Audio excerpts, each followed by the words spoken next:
What up, fight world? It's your boy Ego, and I'm back with some more boxing. 21 gun salute, dressed in fatigues, black jeans and boots. We disappear in the crowd, all you seen is troops.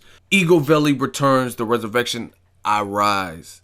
Now it's been a minute, and I'm here to talk about what you guys all want me to talk about, which is Andre SOG Ward versus Gennady. No, guys, Max Golovkin.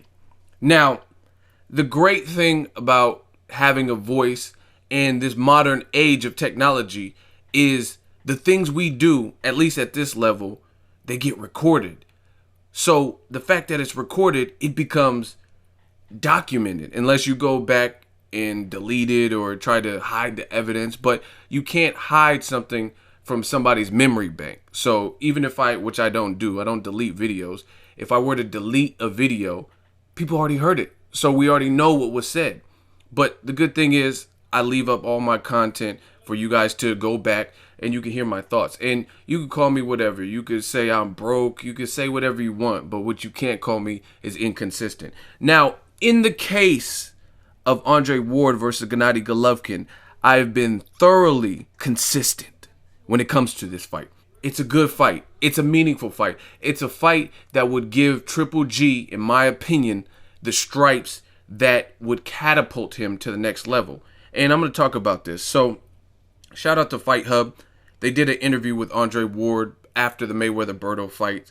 And Andre Ward took some jabs. He let it be known what the situation is. And in case you guys haven't heard, let me just give you guys the cliff notes.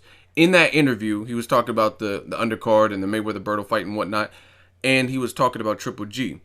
In his words from Andre Ward, he says, "It's not Triple G no more. It's Little G. Little G turned down an official fight with us about a month ago. Now he's Little G," saying he has an email to prove and corroborate what he is saying.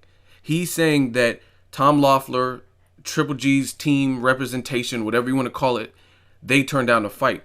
He said they agreed to the 50-50 and it wasn't good enough. They said maybe in 2017. Yo, it's 2015 right now. And we're about halfway through the year, right? So 2017 is a while. That's a long time. So, like I said on my channel, I like Triple G. I like Andre Ward. I'm from the Bay Area. There is no Bay Area bias when I tell you this, because I'm a grown man and I'm able to separate my rational logic from my emotions. I don't bleed the two together.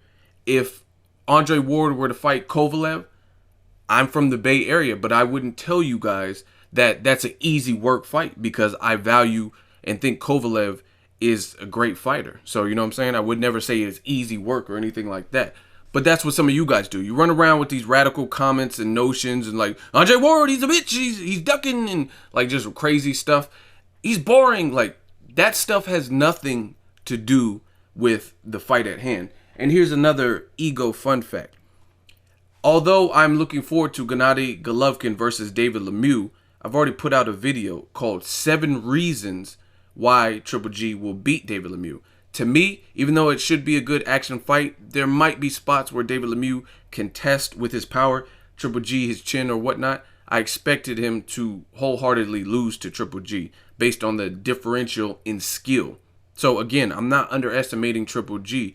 And this is not a prediction video. I'm not even saying that Triple G can't beat Ward. What I am saying is I want to see it. You know what I'm saying? And as far as the David Lemieux fight, David Lemieux, he's a good fighter. He just fought for a vacant belt. So, you know what I mean? Props for getting a vacant belt. But it's not like you were a challenger and then you beat the champion on his soil or whatever and became the champion or the man. I mean, you fought for a vacant title because Jermaine Taylor is batshit crazy. So his belt was up for grabs. So props. I mean, you did your thing.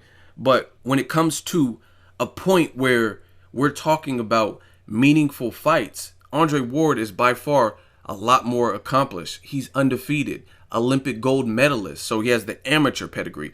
He's the professional pedigree. This is how you know when you have a good fighter.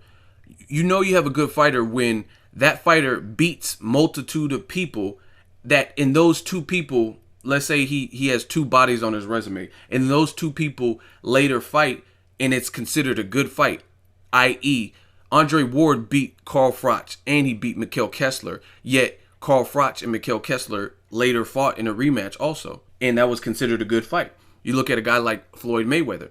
Floyd Mayweather beat Cotto and he beat Canelo. Now Cotto and Canelo are fighting, which is considered a good fight. So Mayweather, by beating both of those guys who are good fighters, and then they're later fighting each other, it just goes to show you the talent level. Same thing with Andre Ward. Carl Froch, when he fights Mikhail Kessler, is considered a good fight. You know what I'm saying? And he beat both of them. So by far, Triple G daring to be great and fighting at age 33 or whatever he is, fighting a guy like Andre Ward, it holds more weight than beating David Lemieux. I expect him to beat David Lemieux. I'm not going to say easy, but there's a difference in skill from what I've seen. You know what I'm saying? The only thing that's really making it interesting is David Lemieux has some momentum and he has power. So one punch in boxing could change everything. So we'll have to wait and see if the 7 reasons that I listed turns out to be true. So again, I know how you boxing fans work. You guys want to be tribal and take sides, like, oh, you hate Triple G, you just love Ward, and you love slick fighters and all. It has nothing to do with that. If it is a good fight, if it's a meaningful fight, sign me up, period. I don't do the, oh, Laura's too boring to rematch with Canelo, or Ward's boring, he can't sell out. Like, what does that have to do with, you know what I'm saying? Like, if we really want to talk about numbers and whatnot, on the undercard of Mayweather-Berto, we just seen the rematch between Orlando Salido and Rocky Martinez. And truth be told, I don't think either one of them, per where they're from, are the biggest stars. Like, Salido has a solid fan base, but he's not going around selling out venues like Canelo. You know what I'm saying? He doesn't have, like, the Mexican fan base like that. You look at a guy like Rocky Martinez. He doesn't have the fan base like a Trinidad or like a Cotto. You know what I'm saying? But that was still a good fight. So when you guys bring up stupid stuff like, oh, this guy can't sell, or that has nothing to do with who's the more skilled fighter, the best of the best, and the level of competition. That's my whole point. So it is what it is. Everything done in the dark comes to light. And I told you guys what it was with Andre Ward and Triple G. Triple G is a hell of a fighter. He's a good fighter. But they don't want it with Ward for whatever reason. Maybe they don't want to make the move up. Maybe they would rather just wait in line to hope that Triple G beats David Lemieux, which he should, in my opinion, and face the winner of Cotto Canelo. And this is the thing. If that is the case, I don't blame them, because that's probably a safer fight, because Triple G, no matter if Cotto wins or Canelo wins, he would probably have a size advantage over both of them, because I've seen them next to each other, right? So that's probably a better fight. Ward has the ability and the skill set, and it's at a higher weight division, so he has the ability to make a stellar fighter not look as good by clinching, by moving, his intelligence, things like that, frustrating that person. So that, I mean, it is what it is. So if I was a promoter, I would probably be gunning for that. Plus, I would, like I said, I'm a realist. Cotto Canelo is a bigger money fight. You'll probably make more money from fighting the winner of that if the Triple G Lemieux winner fights the Cotto Canelo winner. So I have no problem with that. But that's not what's being said amongst the fans, and that's not what's being said amongst Team Triple G. This is the purpose of this video. That's what I'm getting to the bottom of. And it's just that simple. Now, if Abel Sanchez, Triple G, and Team Triple G and Triple G's fans were saying some of these things and being realistic, I have no problem with that. If they said we don't want to fight Ward now because we have bigger money fights with a Cotto Canelo winner or whatnot, then that makes a bit more sense. But when you start throwing out a million different reasons, a slew of different reasons, like, oh, Ward's a diva, and then they go to make the fight, and then Ward's saying, okay, 50-50 is cool, and then you're asking for the catch weight, then that reasoning, that rationale is not really making sense to me. So that's what it is getting to the bottom of it, is getting to the truth of the matter. If you kept it real and said Ward's a hell of a fighter, but we don't want to fight him now, we'll maybe fight him in 2017. If you said that from the jump, we have no problem. This video wouldn't be made. But when you come in the game and say statements like, we'll fight anybody from 54 up to 175 or 168, it don't matter, we're steamrolling everybody, and then you have an opportunity to make your mark and fight a great fighter at 168, then I have no choice but to challenge that and say, hey, I thought you said you'll fight anyone 168, 175. When you say that you'll fight Carl Froch or Chavez, no catch weight, based on integrity. We respect Carl Froch. How you respect Carl Froch, and this is no disrespect to Carl Froch, how do you respect Carl Froch to the point where you're willing to meet him at no catch weight, like you guys said in the public, you're willing to meet him at no catch weight because you respect his body of work and respect him as a fighter to the point where you're not going to have to fight him at a catch weight, but the guy that beat Carl Froch, he has to fight at a catch weight. You see how this is too easy. It's too easy to decipher. Those two statements don't make sense. We respect the guy who lost to Andre Ward enough to not make him fight at a catch weight.